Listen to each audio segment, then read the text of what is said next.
So, Farrah, we're here to Yes. talk about secrets of celebrity sex tapes. Can you Yes. can you break down what fans can expect from this series and your episode in particular? Yes. So my episode in particular, I get to sit down with all of you. And basically, I'm just really getting behind my mental health journey and some of the trauma and working through resentments that probably led to the release of my celebrity sex tape. And this is the first time I really sat down to think about it. And I give thanks to my trauma center work so that I could do this.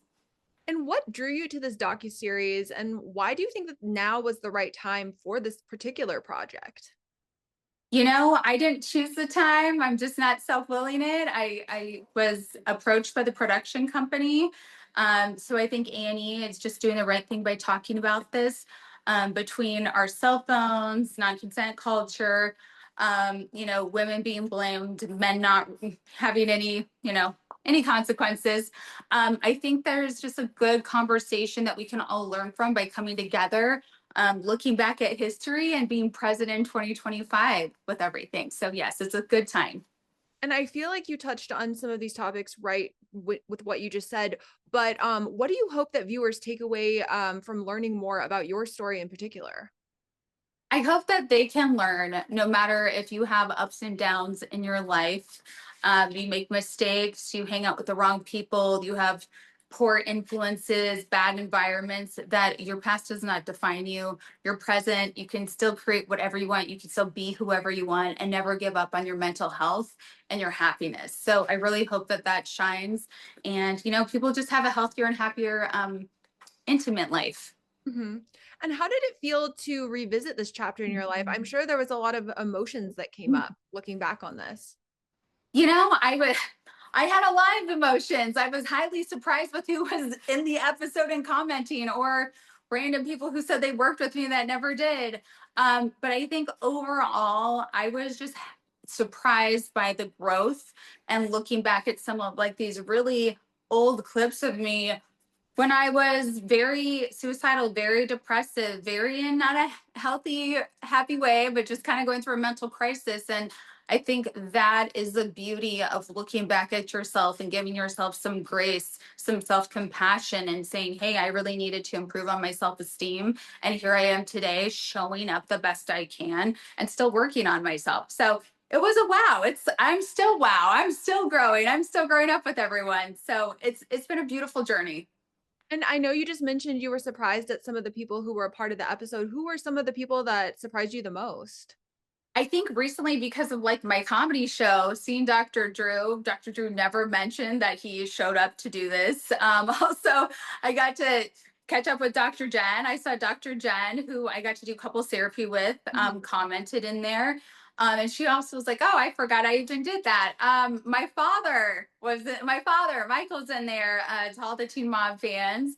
And yeah, he never told me that he showed up to do that. So I think we're going to be highly surprised with what comes out of everybody's mouth. I was going to ask about your father's appearance and if you had known that he was going to be a part of this. When you Mm. found out that he was on the show, what was your reaction to that, and how is your relationship with your father like today? Yes. So today I don't really talk to my father or my mother. And I think, just times of them talking out Mhm. about me without my consent, it really does bother me just because of the therapy, thousands and thousands of dollars I've spent on that for my family over the years. It just doesn't seem to have worked. So overall, I did send my dad the preview, like everyone can get a clip of. Mhm. And I just, I thanked everybody for their words. If it was good, if it was bad, if it was positive, if it was incorrect, I just thanked everyone, even Dr. Drew from Teen Mom reunions. I thanked him for his words.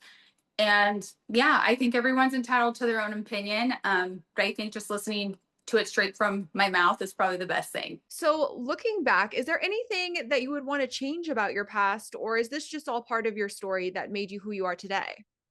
I would say from my trauma center, there is no regrets in my life.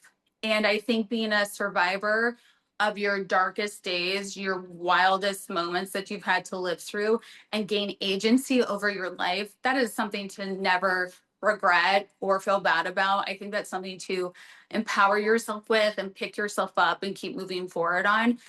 So no, there's no regrets. And I think I've had a lot of wild days and times and sad moments.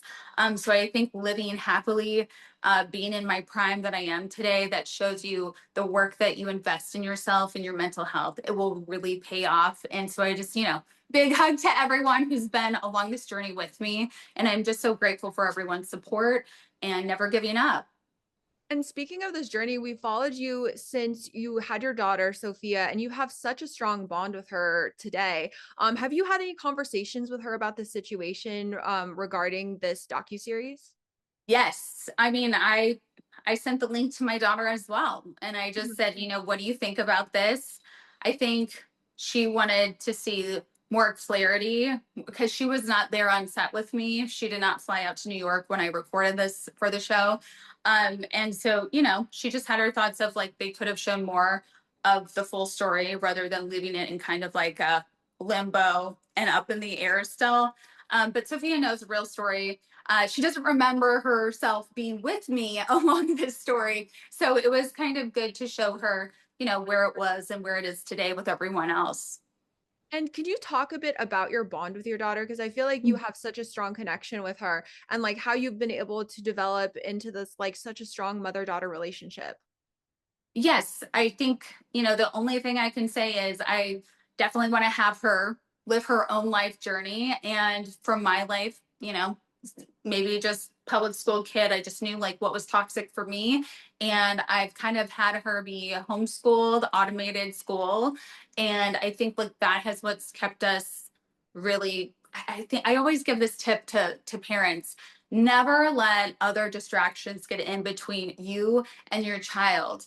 And I think that keeps your bond strong, authentic, honest, and there's no like power struggle. And I think that's what I grew up with. I really had a lot of blank spaces. I didn't really know my parents. I had power struggles and I didn't really feel safe or supported. So, yeah, that's all I tried to do is do a safe home, a transparent home, and what's age appropriate will follow. So, yes. Now, I know that you just talked a bit about your relationship or your how things are going with your parents and your past with your parents. Yes. Looking to the future, do you have any hope or want to reconcile with them maybe one day, or is that something that you're just not interested in now? I really healed my mother wound, my mommy issues. I even joke about them now in my comedy show. So I think, after you spent hundreds of thousands of dollars that clearly are not working, you just have to say some people will never, you have to accept people for where they are. You can't help them be healed if they're not healed. So I've spent that time there and I really needed to invest in myself. And that's true. I think everyone saw that. Like, hello, Farrah, check in with self. And I think I took that very seriously. And I think that's why I'm in a successful place now. So yeah, I wish my parents all the best. I know that I say hi to all my fans that they see every day, and that comes back to me. So I wish my family all the best wherever they are and whatever they're doing. And looking at the future, I know you just talked about your comedy show, but Yeah. what's next for you? Are there any projects you like to tease or any other ventures that you're excited about right now? I am super excited. Well, I do have a new memoir, and my first one did amazing. And I think that was just at the very beginning of my Mhm. life. And so now that I've lived this very full life, I cannot wait to put that into words.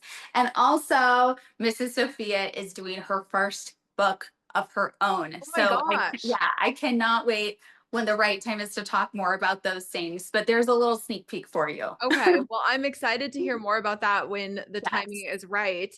Yes. And last question, but could you describe this docu-series in 3 words? Healing, wild, and I think it's a little I would say shocking. Okay, Healing, wild, and shocking in 3 words. okay.